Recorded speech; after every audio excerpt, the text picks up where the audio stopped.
Good morning, friends. Welcome to our next learning session.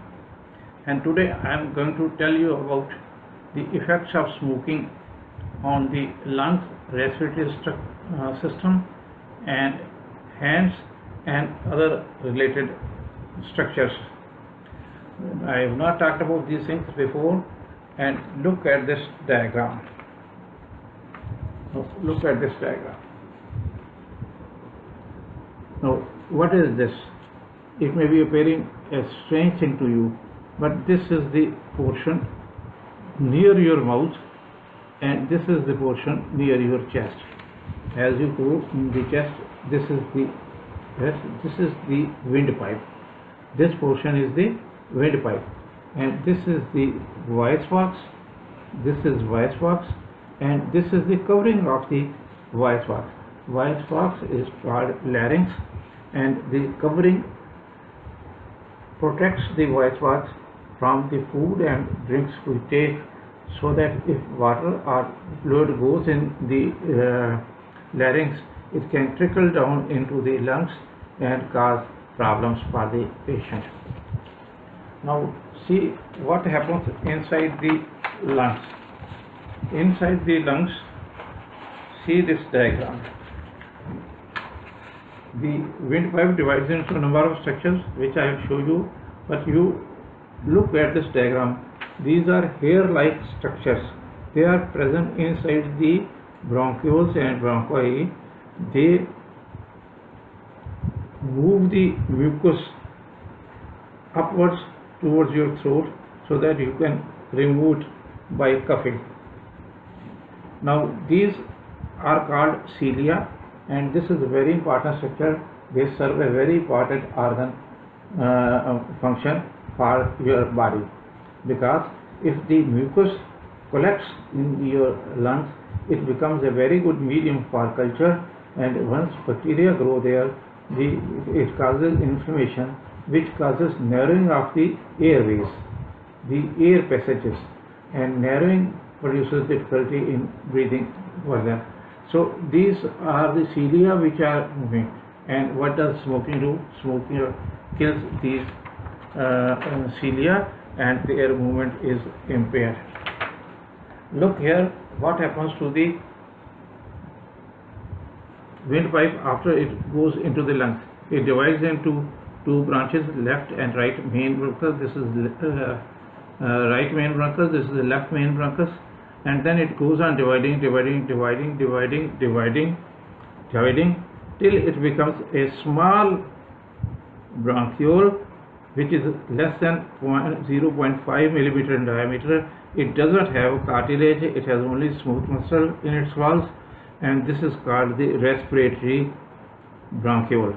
This is the final part of the windpipe division. This is called respiratory bronchiole.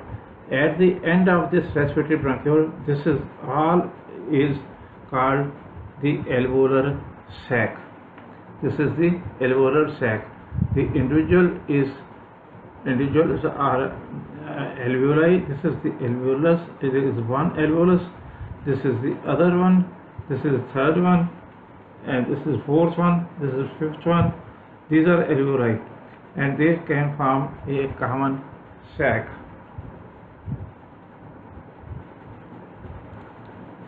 Now look at this diagram to make you understand the things better. This is the windpipe. This divides into right and left bronchus, and then right divides into three, one for the upper part of the lung, one for the middle part of the lung, and one for the lower part of the lung. And similarly on the left side also, it divides into different branches to supply various parts of the lungs. This supplies means this takes air to these parts of the lungs, and from there it brings back carbon dioxide to the your lungs and back to your air pipe and out of the body. Now see what happens. The two very important diseases are caused by smoking. But before you see, this is the what happens finally when it divides into a number of times. It forms this type of structure in the lungs. This is all because of the alveoli.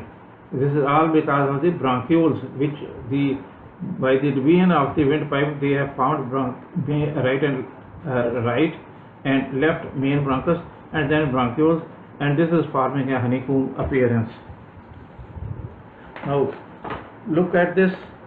The two very important diseases caused by smoking are the chronic bronchitis and emphysema. Now this is the structure of the lung. You see distinct walls of the alveolus like this. This is like this, and this is like this. These are the all alveoli. Alveoli means plural, many, and single is the alveolus.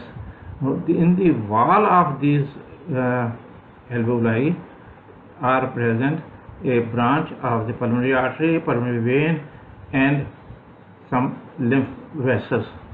So from the blood which comes through the pulmonary artery here, the carbon dioxide goes into the alveolus and oxygen from the alveolus goes into the this blood and then back to the heart. So this is what is called the purification of blood, that the blood is brought by the pulmonary arteries branch is called pulmonary capillary, and this pulmonary capillary has a very thin wall, and it is the gas like oxygen, carbon dioxide, carbon monoxide can easily diffuse this through this wall. So from the alveolus, oxygen gets into this because in alveolus, in the inspired air, the oxygen concentration is much higher than in the blood, and from the blood, carbon dioxide, which has higher concentration, goes back into the alveoli and then out of the body. So friends, two very important diseases I said which smoking can produce are the chronic bronchitis and emphysema. And the third important disease is the adult onset asthma. Some people may not like me pronouncing asthma because we commonly pronounce it as asthma, but the correct pronunciation is asthma. So this is the adult onset asthma is also produced by the smoking. What is chronic bronchitis? Chronic bronchitis is cough with mucoid expectoration for more than 3 months in a year for 2 consecutive years. And the emphysema is when the valve of alveoli rupture and many alveoli form a common space in the lung. It contains air but no blood vessels to which the oxygen can be diffused, and from where carbon dioxide can diffuse back into the alveoli. So this results in difficulty in breathing because the surface through which the exchange of gases was to occur has become reduced because of loss of the wall, and in the wall lies the pulmonary capillary and pulmonary venule. So this what is the difference in asthma? In adult asthma, it is the narrowing of the air passages which causes the difficulty in breathing. And why there is increased production in chronic bronchitis? It is because the cells in the walls of the air passages, they are called mucus glands. They produce mucus, and due to smoking the production of mucus is increased. The cilia or ciliar movement, the movement of the cilia is impaired so that the mucus cannot be removed. At the same time, The enlargement of mucous glands causes narrowing of the air passages and causes difficulty in breathing. So friends, this is a very important condition, and there is hardly any treatment except that you can prevent further damage by preventing the infection of the lungs. So besides this, it can produce changes in the skin. It can precipitate psoriasis, and it can also cause pigmentation of the yellowish pigmentation of the fingers and nails, like this. It is shown in this thing. This is a picture of a 6-year-old male who used to smoke 60 cigarettes per 24 hours. And see, this is the yellowish pigment. As doctors, when we see this, we immediately ask the patient, do you smoke? And if you smoke, how many cigarettes per day? So this is yellowish discoloration. These type of nails are called nicotine nails. The nicotine also collects in the shaft of the hair, and it also accumulates in the hair follicle. This smoking can also cause fall of hair, and it can increase the male type of baldness. So friends, this is what in short I have told you about the effects of smoking on lungs. It can cause lung damage, it can cause cancer of the lung, it can cause chronic bronchitis, emphysema, adult onset asthma, and the children born to parents who are smokers have underdeveloped lungs. And remember, burning of tobacco produces more than 4,000 chemical compounds which can damage the lung cells and produce changes in DNA, making them cancer cells. The smoking also hinders lung defenses, and it irritates the airways, destroys lung tissue, destroys cilia. So friends, refrain from smoking. If you stop smoking, your lung function may recover, at least future damage will be avoided. And if you do not smoke for 1 year, your risk of cancer decreases significantly, and 10 to 15 years of stoppage of smoking makes you as good as a non-smoker as far as cancer is concerned.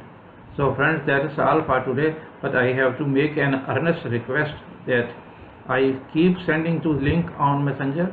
I request you to click the link, open the video, watch it, and then comment on the video. Also, those of you who have not subscribed, you please subscribe the channel. But do not give me thumbs up, stickers, reactions on the Messenger. Whatever you are to do, you are to do it on the video, that is on the YouTube, and for you to reach my video, I send you the link. So friends, I hope now you must have understood about this thing. And I also sorry to point out that many of you are sending me different type of good mornings and pictures on the Messenger. I am sorry, I do not even look at them, and I just delete them. So there is no need of wasting your time on sending me the pictures, because I honestly tell you, I do not have time to look at the things even on the side of my table. I just keep to confined to the lecture and the articles which I am writing on the Facebook. So you know, I understand you how much time you can spend on the Facebook. Therefore, I am just publishing 2 or maximum 3 articles in 1 week, and I am now producing. I was previously producing 2 videos per week. Now I am producing only 1 video per week to give you more chance to see the video and enjoy and learn. I make the pictures close to your screen so that you can later on stop the video at that place and see it in to make the conception more clear. So thank you very much, friends. See you next time with some interesting disease.